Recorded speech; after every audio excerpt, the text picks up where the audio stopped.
Shabbat Shalom à tous mes amis en Israël. On est la Pacha de Korach. Et chaque personne qui voit ce paracha, Korach c'était une personne, c'est le cousin de Moshe Rabbeinu. Il avait tout, très riche, très réussi. Et il dit pourquoi vous êtes mitnassés sur l'âme Israël? Pourquoi on n'est pas sur la même chose? Pourquoi il y a des plus grands, des plus petits? Et il est parti contre Moshe Rabbeinu. La terre est ouverte. Et la question se demande comment on a pu appeler une paracha un nom d'un grand rachat. On sait qu'une personne qui est rachat, faut pas le parler. Alors comment on parle une paracha entier? En plus, le premier mot de la paracha, c'est pas le mot Korach, c'est Vaikar. On aurait pu appeler Vaikar.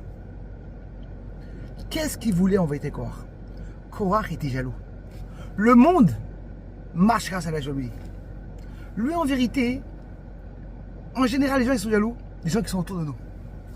Les gens qui sont au même niveau. On va être jamais jaloux de quoi? De la prince, le roi de l'Angleterre. T'es qui jaloux? Les gens autour de toi. Et qu'est-ce qui se passe en vérité?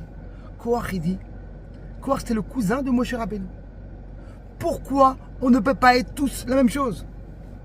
Ça veut dire qu'en vérité, Korach il voulait monter de spiritualité. Le tout de Korach était magnifique. Seulement la façon comment il a fait Korach. Des fois, il y a des choses qui sont très très belles. Des fois, tu peux aller donner une remarque. Tu donnes tout ton cœur, mais elle passe mal.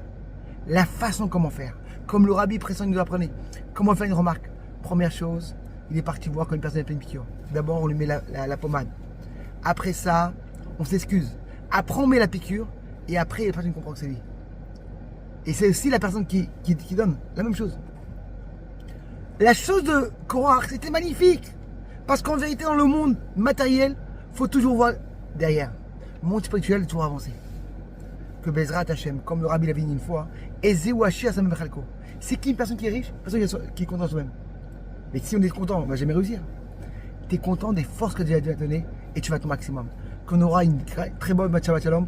Et la réussite, c'est avoir jalousie, mais pour avancer. Shabbat Shalom.